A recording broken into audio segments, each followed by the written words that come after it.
పెళ్ళైనా పండగైనా వేడుక ఏదైనా పట్టు చీరల ప్రత్యేక వేదిక వారాహి సిల్క్స్.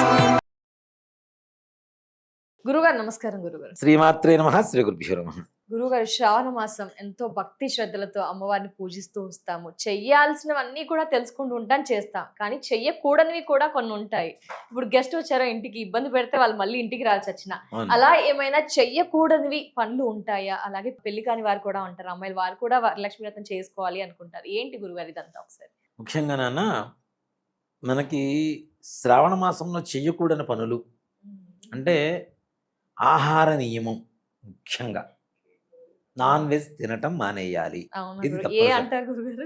దేవతా సంబంధమైనటువంటి మాసాలు ఏవైతే ఉంటాయో ప్రతిరోజు పవిత్రమైనటువంటి రోజు అని చెప్తున్నాం. ప్రతిరోజుకు ఒక పూజ చేసుకోవచ్చు. అలాంటి సమయాల్లో ఈ శాకాహారం మాత్రం స్వీకరించడం మంచిది.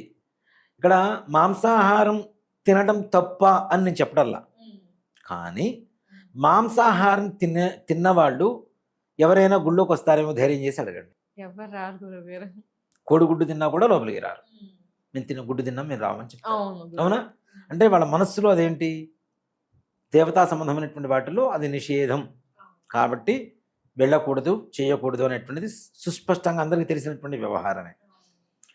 నాన్ వెజ్ తినడం వల్ల ఏంటి అంటే, ముఖ్యంగా పూర్వకాలంలో, అంటే నేను చెప్తున్నాను కాదు, పూర్వకాలంలో బ్రాహ్మణులు కూడా మాంసాహార భక్షకులే. ఇది ఒప్పుకొని తీరాలి, కథ కూడా ఉంది. అది పూర్వకాలంలో మనకి వాతాపి సోదరులు అని ఇద్దరు రాక్షసులు ఉండేవాళ్ళు. వాతాపి సోదరులు ఇద్దరు రాక్షసులు. అయితే ప్రతిరోజు వాళ్ళకి ఏంటి, మాంసాహారమే వాళ్ళ భక్షణ. రాక్షసులు ఏం తింటారు? మాంసమే తింటారు కదా. ఒక బ్రాహ్మణి పిలిచేవారు. పిలిచి వాళ్ళ మా అమ్మగారి తద్దినమనో మా నాన్నగారి తద్దినమనో రాండి స్వీకరించండి అని చెప్పి మాంసాహారం పెట్టేవాళ్ళు. ఈ వాతాపి అనేటువంటి వ్యక్తిని వాళ్ళ అన్నగారు మొత్తం ముక్కలుగా తయారు చేసి కూరలు మొత్తం వండేసి వడ్డీ చేసి పెట్టేసేవాడు. వడ్డీ చేసి పెట్టిన తర్వాత ఈ బ్రాహ్మడు తిన్న తర్వాత వాతాపి అని చెప్పి బయట నుంచి పిలిచేవాడు. ఈ లోపల తిన్న ఆహారం అంతా కూడాను మరలా రాక్షస రూపం దాల్చి ఇతను పొట్ట చీల్చుకొని బయటకు వచ్చేవాడు. ఈ బ్రాహ్మణ్ణి వీళ్ళిద్దరు కలిసి తినేవాడు. నరరూప రాక్షసులు వీళ్ళిద్దరు కలిసి తినేవాడు. ఇలానే కొంతకాలం జరుగుతుంది. విశ్వామిత్రుడిని ఒకరోజు భోజనానికి పిలిచారు. ఊళ్ళో ఉన్న బ్రాహ్మణులందరూ చెప్పారు, అమ్మో వాళ్ళు నరరూప రాక్షసులు, వాళ్ళ జోలికి పోకు, లేనిపోయింది ఇట్లా జరుగుతుంటుంది అని చెప్పారు. సరే చూద్దాం, అంతదాకా వచ్చినప్పుడు చూద్దామని చెప్పి విశ్వామిత్రుడు భోజనానికి వెళ్ళాడు. ఈ వాతాపి అనేటువంటి అతన్ని వాళ్ళ సోదరుడు చక్కగా ముక్కలుగా తయారు చేసి చివరికి భోజనం పెట్టాడు. ఇంకా పిలుస్తాడుగా, నెక్స్ట్ భోజనం అయిపోయిన వెంటనే పిలుస్తాడుగా. పిలిచే లోపల జీర్ణం వాతాపి జీర్ణం అన్నాడు విశ్వామిత్రుడు. ఋషివాక్యం ఏంటి, సత్యమై తీరాల్సిందే, నిజమవ్వాల్సిందే. వాడు జీర్ణమైపోయాడు. ఇంకెక్కడ వాతాపి లోపల జీర్ణమైపోయాడు. అందుకని ఇప్పటికి కూడా పిల్లలకి చూడండి, భోజనం పెట్టిన తర్వాత జీర్ణం వాతాపి జీర్ణం అంటాం. అంటే ఆ రాక్షస కణాలు కానీ కడుపులో అరగనటువంటి పదార్థాలు కానీ ఏమన్నా ఉంటే జీర్ణమవుగాక అని చెప్పడం కోసమే ఆ పదం ఇప్పటిదాకా వస్తూ ఉన్నది. అక్కడి నుంచి బ్రాహ్మణులకి మాంసాహారం నిషిద్ధం. దానివల్ల బ్రాహ్మణ జాతి మొత్తం అంతరించిపోతుంది అనేటువంటి విషయంతో ఈ మాట చెప్పుకుంటూ వచ్చారు. అక్కడి నుంచి ఇక్కడ కనీసం శాకాహారంలో ఉల్లిపాయను కూడా చేర్చలేదు.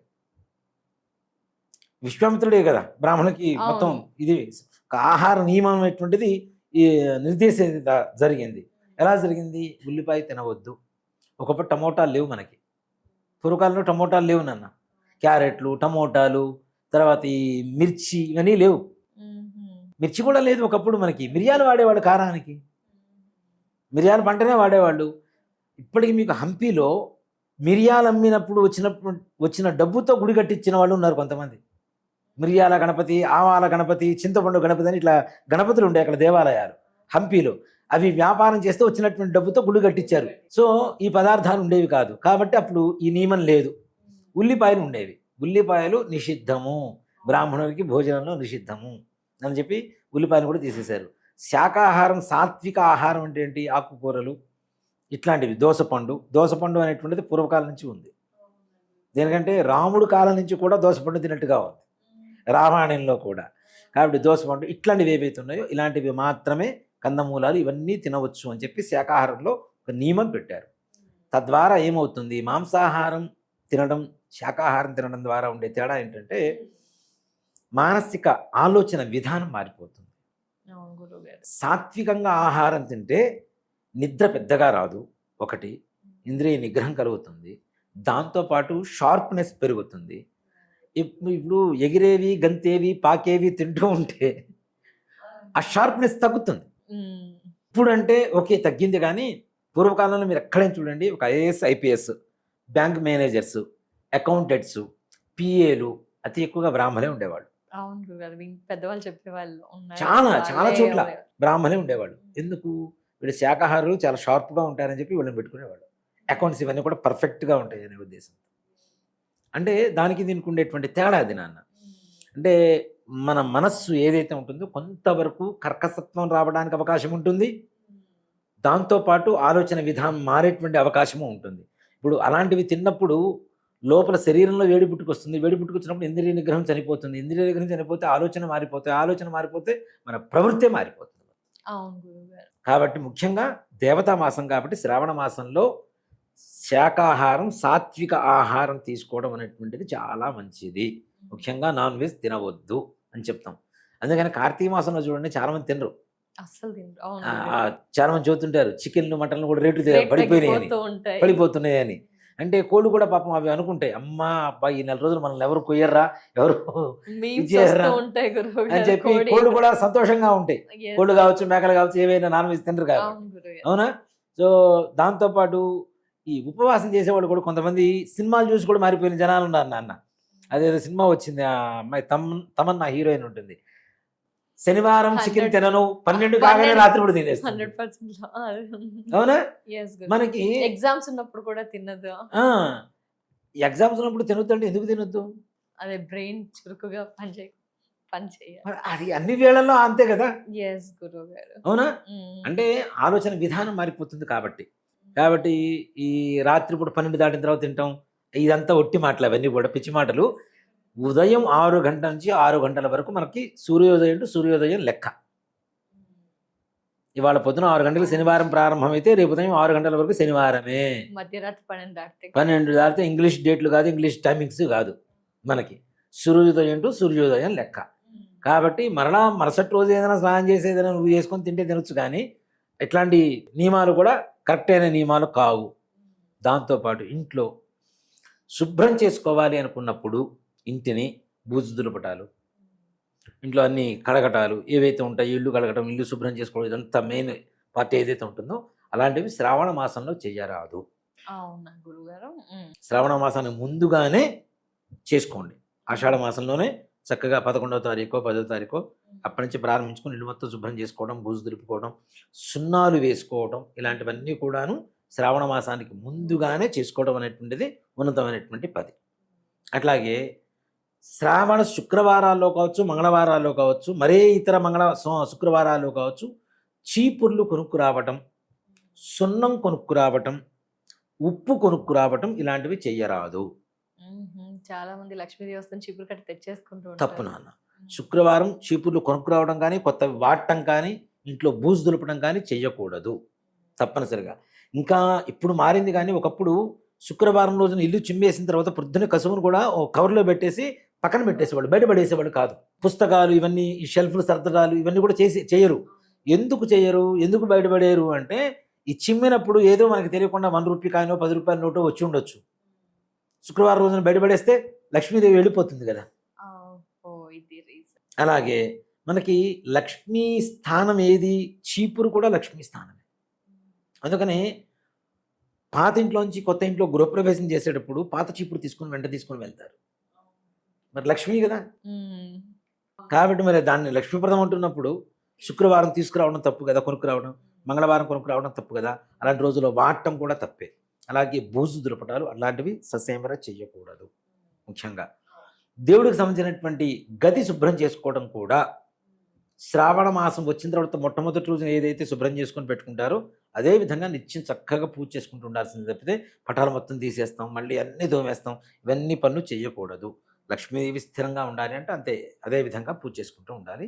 అది కూడాను అందుకనే ఎక్కువ పసుపుకాలు చల్లితే రోజు కడగాలి, మితంగా వాడితే చక్కగా ఉంటుంది.